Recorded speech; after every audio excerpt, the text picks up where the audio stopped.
Jonathan and Parag for that very enlightening perspectives.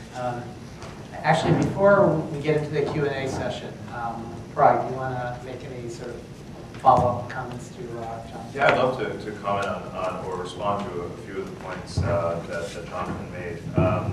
First of all, I completely agree. It's a terribly illogical and unnecessary leap to go from the Taliban taking control of specific districts here and there to them all of a sudden capturing the nuclear arsenal. We will see shootouts in front of ISI headquarters in Islamabad before we will see, and many other things that we will see every day before there's any possibility of anything happening with respect to the nuclear arsenal. So I think we need to be measured and careful about these things, and a lot of journalism has not pointed in that direction. Another very good point that Jonathan made is about the rise of mid-sized cities, combined with irresponsible media, combined with demagoguing elites and parties, most certainly leads to a greater fragmentation of the politics towards city-based strongmanism, as it were. And that's also happening in many other places in the world. It shouldn't surprise us to see it in Pakistan. The 1979 scenario is, I don't think, worth one that's really to be taken all that seriously, and you don't, but you mentioned it, so I thought I would explain a little bit.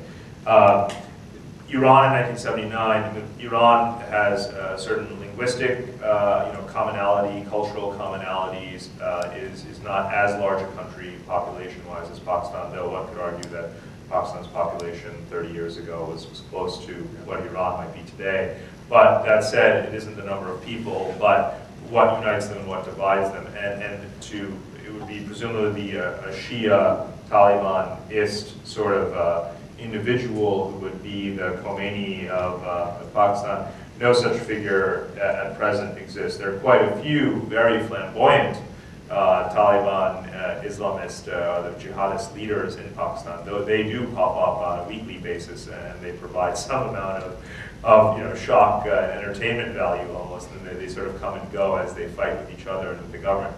But none of them is the sort of Khomeini coming from abroad, And here's the main difference, though, of course. It's what I said at the beginning. The lack of linguistic, cultural, ethnic unity in the country means that the fragmentation scenario of the country, in which there is a more autonomous Pashtunistan and Baluchistan, in other words, the east of the Indus divide of Punjab and Sindh remaining the core of Pakistan, whereas the west of the Indus River, Baluchistan, Pashtunistan, having more autonomy and independence. That is more likely than any one figure conceivably emerging to unify this country. What that leads to is a question mark about the notion of defining Pakistan as a coherent state, as you mentioned, that will one day have a population of X 100 million people, say 300 million people. What if that is not the same Pakistan at all in the future, geographically? And if it is not the same geographic state, with the same geographic boundaries and confines, then how can we even speak of what its population size is? But I would say that on the spectrum of scenarios between fragmentation and unification under an overarching Islamist revolutionary figure, the former is far, far more likely to happen than the latter. Thanks so much. I was going to actually, we'll come to you. I was just curious what both of you think of the recent donor conference and what results will come from it, or what influence you think it will have. Do you think it'll make quite a difference, or is it just kind of a small step forwards? Maybe I'll just start off. The question was about the recent donor conference that took place in Tokyo with respect to Pakistan in particular. And out of that conference emerged more money than I thought was going to come forward for Pakistan. And from, again, as I mentioned during my remarks, even some more from Iran than one had expected. That said, if you look at the Afghan example, where you began at the Bonn conference in late 2001 and so on, Afghanistan has leapt from donor conference to donor conference for the last 8 years. We certainly don't want that to be the case with Pakistan, but that's most certainly what is in fact happening. Really, the first Friends of Pakistan conference took place right in November or October, November, when one feared a collapse of the economy. Their reserves were dwindling and so forth. So particularly the Gulf countries and the U.S. came up, and the IMF came up with enough money to hold the economy over. We are going to see that happen again and again because the economy hasn't really picked up in any substantial way.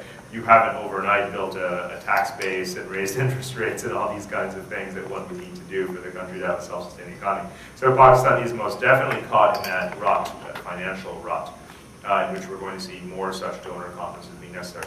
All of that is just a commentary on the international diplomatic dimensions of such conferences, let alone the fact that we've had zero progress in the internal reform of the Pakistani state that would allow for efficient usage of this donor money, whether it's American or European or Gulf or Japanese or Chinese.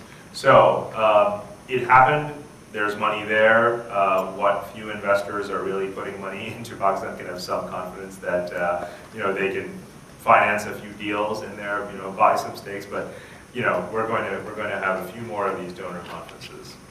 I just would add that it would be much better for Pakistan not to just rely on aid, but to get more trade, basically, to get more technology transfer, to get to the kind of things that lead to development. And purely aid, although they need it in these dire circumstances, will not get Pakistan on that pathway to success. That scenario that I held out as a slim possibility would depend more than aid. It would depend on the ability to create more trade. One area of trade, of course, could be with India if they ever had a peace process. Sir, in the back row, actually, if you could introduce yourself as well. I'm Bob Neuer. Given what you've talked about in terms of fragmentation, can you not see the possibility of a change, especially in the 21st century, of actually the country splitting apart into the various provinces, particularly since you've given ample reasons for a lack of true nationhood? One might even say there was original sin in the formation of the nation, in that it was conceived of, I think, as a home for India's Muslims, and has not been a particularly successful project, at least in terms of the proportion of the Indian subcontinent Muslims housed in this geographic entity. Let me just Given Let me just start, because I know Parag mentioned fragmentation. When I did a study called The Future of Saudi Arabia in 2003, what was very popular then was to talk about the United States of Arabia. That is, that there are basically 4 or 5 basic areas of Saudi Arabia that are quite different. But nobody ever talks about fragmentation today of Saudi Arabia. Why? Yugoslavia did fragment. I happen to think, when I started my study on Pakistan a year and a half ago, I was, of course, thinking about the fragmentation scenario. But here are the two points. One is, in Baluchistan, you have Baluchis in Iran and you have Baluchis in Pakistan. Neither Iran nor Pakistan would want an independent Baluchi state. It's sort of like the Kurdish problem.